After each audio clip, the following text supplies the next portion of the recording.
우리 옆에 있는 분들과 인사 나눕시다. 사랑합니다. 사랑합시다. 또 사랑합시다. 사랑합니다. 사랑합시다 했죠. 그럼 인류의 사랑은 언제부터 시작됐을까요? 용혜원이라는 시인의 사랑의 시작이라는 시가 있습니다. 너무 좋은 시입니다. 제가 한번 읽어드리겠습니다. 너를 만난 날부터 그리움이 생겼다. 외로움뿐이던 삶에 사랑이란 이름이 따뜻한 시선이 찾아 들어와 마음에 둥지를 틀었다. 나의 눈동자가 너를 향하여 초점을 잡았다. 혼자만으론 어이할 수 없었던 고독의 시간들이 사랑을 나누는 시간들이 되었다. 너는 내 마음의 유리창을 두드렸다. 나는 열고 말았다. 사랑하는 사람을 만났을 때 그 마음을 표현하는 시입니다. 너를 만난 날부터 그 그리움이 생겼다. 인류의 첫사랑은 그렇게 시작됐습니다. 하나님은 창조 시작을 하면서 6째 날에 흙으로 무엇인가를 만드셨습니다. 인류의 첫사람은 아담이었습니다. 그에게는 아직 생기가 없었습니다. 이제 흙으로 빚은 아담의 코에 생기를 후 하고 불어넣으셨습니다. 그리고 그는 생명이 되었습니다. 하나님은 생명이 된 아담을 만나는 그 순간 그의 마음에 둥지를 트셨습니다. 창세전 우리를 선택하신 하나님, 그분의 사랑은 변함이 없습니다. 믿으십니까? 우리는 변함이 없는 그 사랑을 본받아서 그분의 사랑을 받은 자로서 그 명령에 따라 사랑해야 할 의무가 여러분과 저에게 있습니다. 예수님은 일찍이 내 형제를 내 몸과 같이 사랑하라 말씀하셨습니다. 사도 바울은 예수님의 가르침을 따라 온 율법이 내 이웃 사랑하기를 내 자신과 같이 하라 하신 그 한 말씀에서 이루어졌다고 이야기하고 있습니다. 사랑은 율법의 완성입니다. 사랑하는 것보다 더 큰 율법은 없습니다. 그만큼 사랑은 아무리 강조해도 해가 되지 않고 지나치지 않습니다. 사랑을 강조해서 사랑할 수만 있다면 사랑을 늘 입에 달고 다녀도 좋습니다.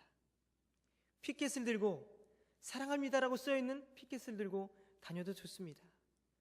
사랑합니다라고 이니셜이 새긴 큰 목걸이를 달고 다녀도 좋습니다. 그렇게 해서라도 사랑할 수 있으면 말입니다. 그러나 여러분들이 경험하셨듯이 사랑이라는 것이 그렇게 생각처럼 단순한 노력이나 말로 되는 것이 아님을 여러분들은 알고 있습니다. 사랑이라는 감정은 내 임의대로 우리 마음 가운데 만들어지는 것이 아니기 때문이죠. 그런데 성경은 사랑하라 이야기합니다. 내 몸과 같이 내 형제를 사랑하라 이야기합니다. 가능할까요? 내 형제를 사랑하라. 오늘 1절 말씀도 보면 형제 사랑하기를 계속하고 라고 말씀합니다. 여기서 형제는 예수 안에서 하나가 된 옆에 있는 지체들을 말합니다. 우리 옆에 있는 지체들 한번 보세요. 사랑할 만한가요? 사랑할 만한가요? 피 한 방울 섞이지 않은 분도 있습니다. 부모도 다르고 성도 다르고 생긴 것도 다르고 사는 것도 다르지만 그럼에도 예수 안에서 예수 안에서 그 보혈로 하나가 된 사람들이 바로 옆에 계신 바로 형제와 자매들입니다. 한번 보세요. 정말 사랑스러운지. 보세요. 한번 사랑스러운지요. 사랑스러우신가요? 근데 인상이 그렇죠? 피는 물보다 진하다 이야기합니다. 그래서 팔은 자연스럽게 안으로 굽습니다. 가족을 사랑하기란 더 쉽습니다. 이렇게 육신의 피도 진할진데 예수 그리스도의 보혈은 더 진합니다. 그렇다면 이렇게 생각할 수가 있습니다. 예수를 사랑하면 내 옆에 있는 형제를 사랑할 수 있겠구나. 예수를 사랑하면 내가 별로 좋아하지 않는 감정이 있는 그 사람도 그 형제도 내가 사랑할 수 있겠구나. 여러분 예수님을 사랑하시죠? 여기 작죠? 예수님을 사랑하시죠? 그렇다면 얼마든지 형제를 자매를 사랑할 수가 있습니다.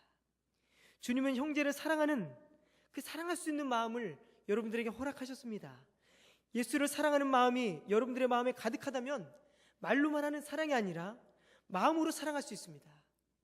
마음에서 넘쳐서 행실로, 행함으로 사랑할 수 있습니다. 제가 충신교회에서 사역한 지 놀라지 마십시오. 벌써 제가 3년 하고도 3개월째 접어들었습니다. 놀랍죠? 2년간 청년부를 했습니다. 그리고 2013년부터 교구사역을 시작했습니다. 교구사역을 시작한 지 2년도 채 되지 않았습니다.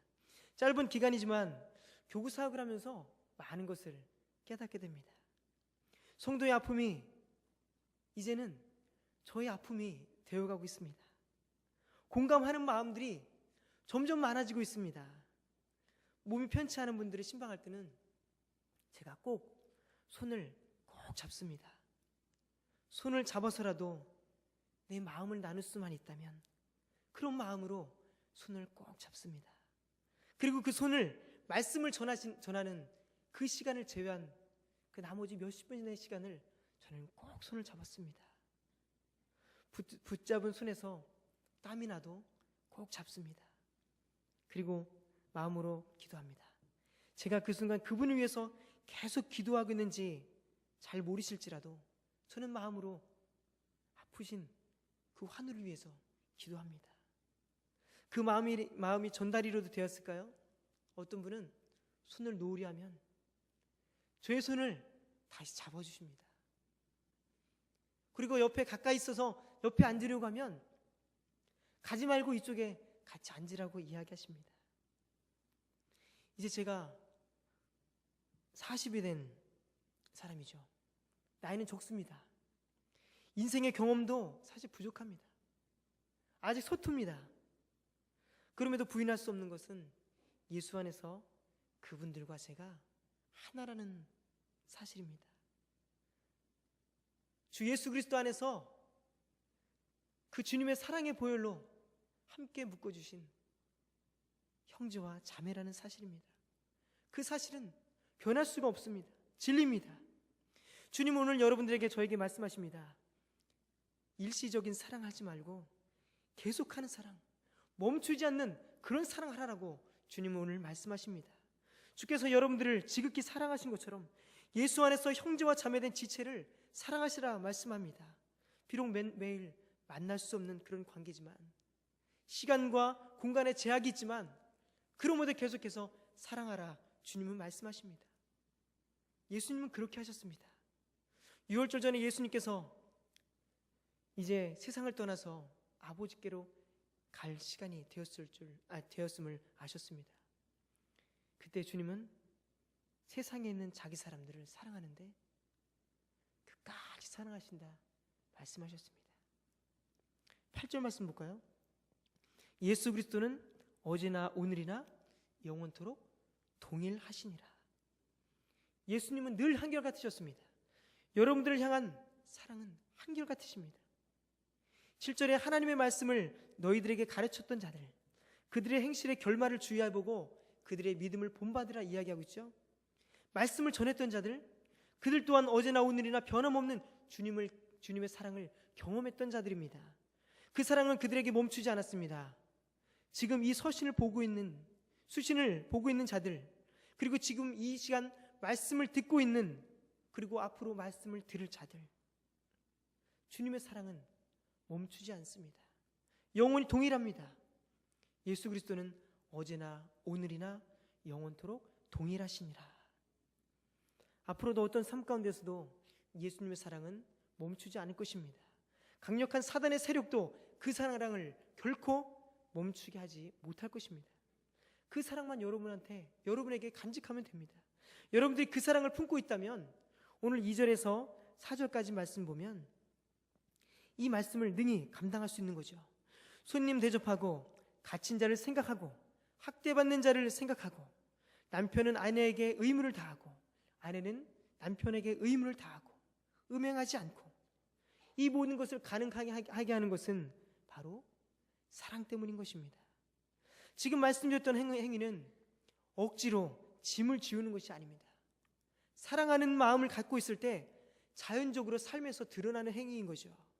사랑하면 풍족하지 못해도 도와주고 싶습니다. 사랑하면 내가 좀 손해를 보더라도 섬길 수 있습니다. 사랑하면 내가 좀 아파도 견딜 수 있습니다. 그리고 사랑하면 나의 마음을 나눌 수 있습니다. 사랑하면 다른 이성의 눈을 돌리지 않고 오직 나의 남편과 나의 아내만을 즐거워할 수 있습니다. 사랑은 바로 내 형제 입장에서 내가 그렇게라도 된 것처럼 여기는 것이 바로 사랑입니다. 사랑은 결과 때문에 사랑하는 것이 아닙니다. 2절에 말씀하죠. 부지 중에 천사들을 대접하였다. 4절 말씀하죠. 하나님이 심판하시리라. 행위에 대한 결과에 대해서 말씀합니다. 부지 중에 천사를 대접했습니다. 참 잘한 일입니다. 심판을 받지 않는 것 참 잘한 일입니다. 참 다행입니다. 그러나 사랑은 좋은 결과를 기대하는 마음, 바라는 마음에서 시작하는 것이 아닙니다. 조건 없이 형제 사랑하는 것이 바로 진실한 사랑입니다. 형제를 사랑해야 실망이 없습니다. 형제를 사랑해야 아쉬움이 없습니다. 형제를 사랑해야 베푼 것에 대해 결코 아깝지 않습니다. 여러분들과 제가 아무런 공헌 없음에도 사랑하신 예수님처럼, 조건 없이 사랑하신 예수님처럼 그렇게 사랑하시기 바랍니다. 그런 은혜가 여러분들 가운데 있기를 주님의 이름으로 축원합니다. 또 계속해서 말씀 보면 우리가 지금까지 계속해야 할 사랑이 형제의 사랑이라 말씀드렸다면, 우리가 5절 말씀 보면 돈을 사랑하지 말고 사랑하지 말아야 될 것에 대해서 주님은 말씀합니다. 돈을 사랑하지 말고. 사랑할 것들이 참 많죠. 근데 주님은 이 시간 돈을 사랑하지 말라고 이야기합니다. 좀 전에 서두에 읊어드렸던 그 사랑의 시작이라는 시 가운데 이런 절이 있습니다.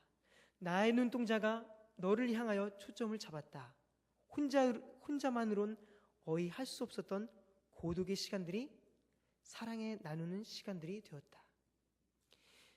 나의 눈동자가 늘 바라봐야 할 대상은 나의 사랑, 바로 주님입니다. 나의 눈동자는 오로지 주 예수 그리스도를 바라봐야 되는 것입니다. 형제를 향하여 바라봐야 되는 것입니다. 그러나 돈을 향하고 혼자만의 고독의 시간을 이제는 돈으로 채우기 시작합니다. 그것이 바로 돈을 사랑하는 것입니다. 사랑은 그 대상에 대해서 몰입하는 것입니다. 하나님보다, 형제들보다 몰입하게 만드는 것은 여러분들에게 무엇이 있습니까? 만약 여러분들에게 돈이 되었든지, 아니면 출세가 되었든지, 아니면 사업이 되었든지, 아니면 자녀가 되었든지 간에, 버리지 못하는 탐심이나 정욕이 되었든지 간에, 그것이 어느 무엇이 될지라도 그것은 우상이 될 수가 있습니다. 하나님을 향하던 시선이 다른 곳으로 빼앗긴다는 것은 바로 우상이 될 수 있는 그런 위험성이 있다는 것입니다. 우리는 물질 만능주의 시대를 살아갑니다. 돈이면 다 되는 것 같습니다. 돈이면 다 해결되는 것 같습니다. 만사형통한 것 같습니다. 이런 시대적 분위기를 고려해본다면 여러분들과 저의 삶이 돈이 우상이 될 만한 유혹들, 그리고 가능성이 매우 크다고 우리는 생각할 수 있습니다. 돈 때문에 일어나는 문제들이 참 많습니다.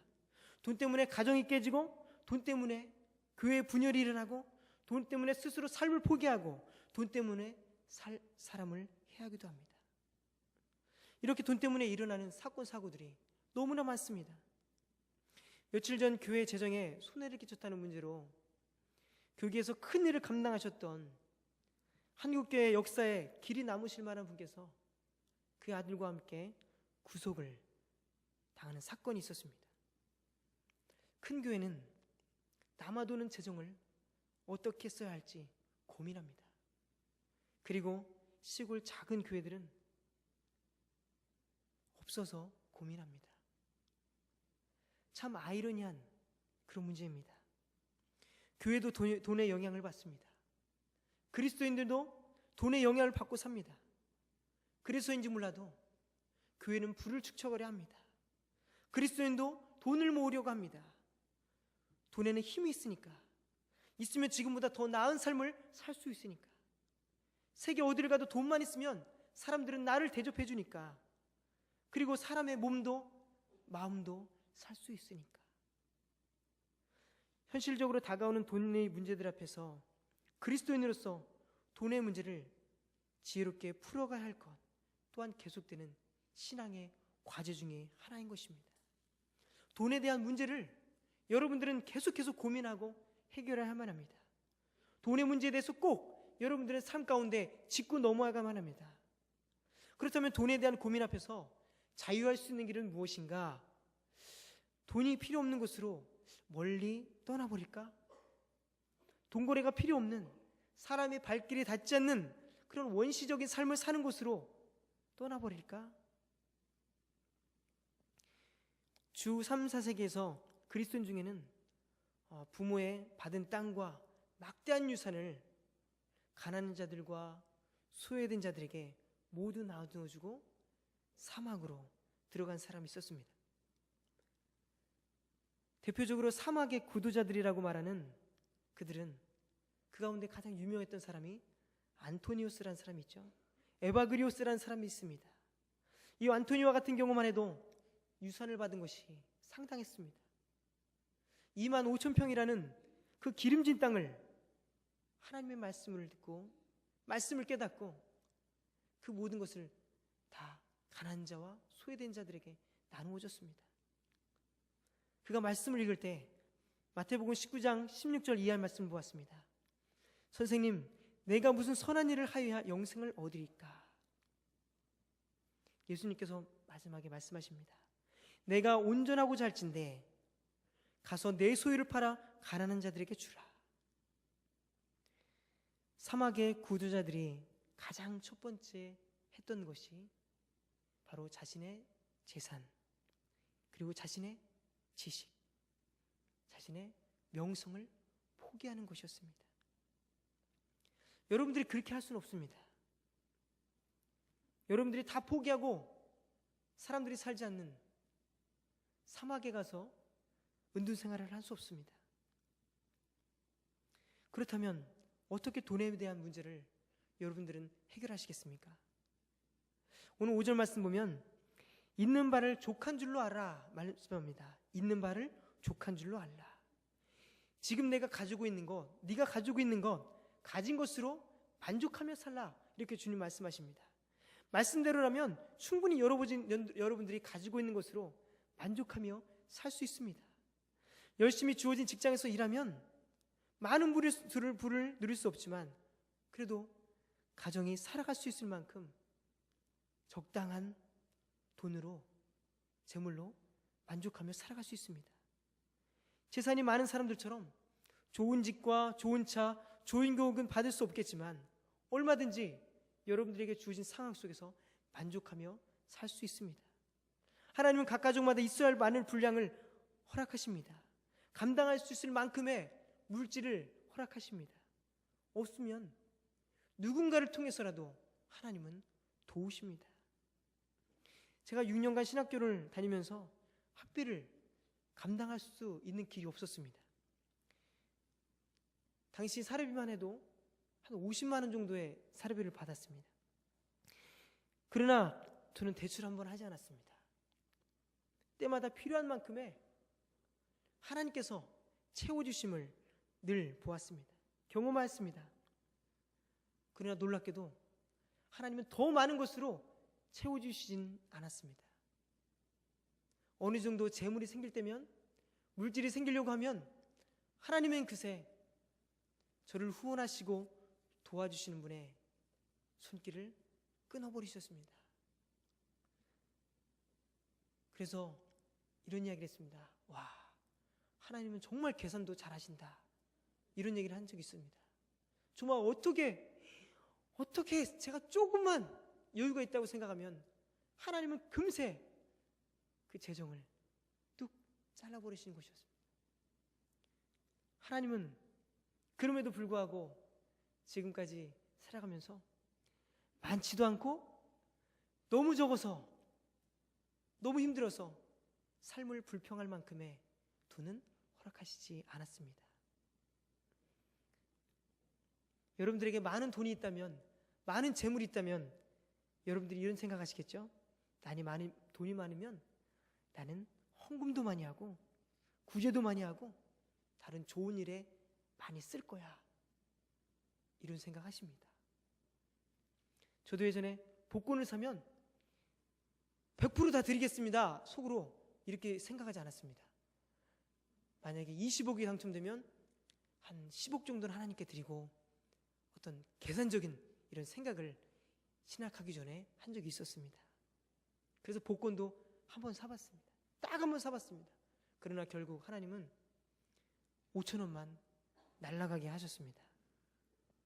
하나님은 풍족한 것보다 늘 아쉽다 할 만큼 주십니다. 조금 아쉽지만 그래도 그 안에서 만족할 만큼의 생활을 할 수 있도록 여러분들에게 허락하십니다. 5절 중반을 한번 보십시오. 그가 친히 말씀하시기를 내가 결코 너희를 버리지 아니하고 너희를 떠나지 아니하였느니라, 아니하리라 말씀하십니다. 그 약속은 변함이 없습니다. 그가 누구입니까? 어제나 오늘이나 영원토록 변함이 없으신 신실하신 바로 주 예수 그리스도이십니다. 그분께서 여러분들과 늘 함께 하신다고 말씀하시는 것입니다. 여러분들을 결코 버리지도 아니하고 떠나지도 아니하신다고 말씀하십니다. 결코 떠나지 않는다. 내가 결코 너희를 버리지 않는다 말씀하십니다.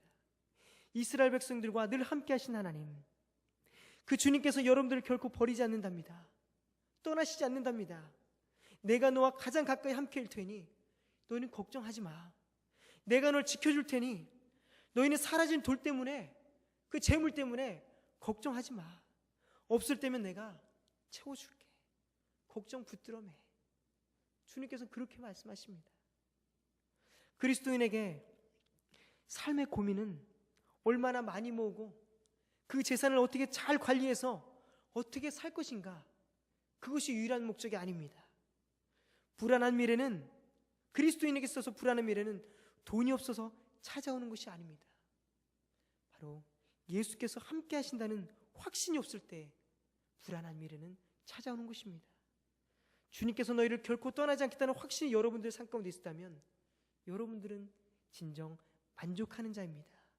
진정으로 이 세상을 가진 것이 풍족하지 않을지라도 정말 행복한 자가 바로 그런 자들입니다. 어제나 그리고 오늘 그리고 영원토록 동일하신 예수님께서 여러분들과 함께 하시면 사랑할 수 없는 사람도 여러분들은 사랑할 수 있습니다. 예수님께서 여러분들을 지금까지 앞으로 영원토록 사랑하실 것을 믿고 있다면 잠시 잠깐 있다가 사라질 사랑이 아니라 계속되는 형제 사랑을 할 수가 있습니다. 또한 변함없이 우리 삶에 함께 하시는 주님이 계시기에 부족함을 느낄 때에도 주님으로 인하여 가진 것으로 만족하며 감사할 수 있습니다. 예수님께서 함께 하심으로 적은 것을 소유했을지라도 주님이 함께 계시다면 만족할 수 있습니다. 여러분들을 지키시겠다고, 그리고 영원히 함께 하시겠다고 약속하신 예수님 안에서 여러분들은 참된 사랑과 참된 재물의 의미를 알고 늘 만족하는 그런 삶을 사시기를 주님의 이름으로 축원합니다. 기도하시겠습니다.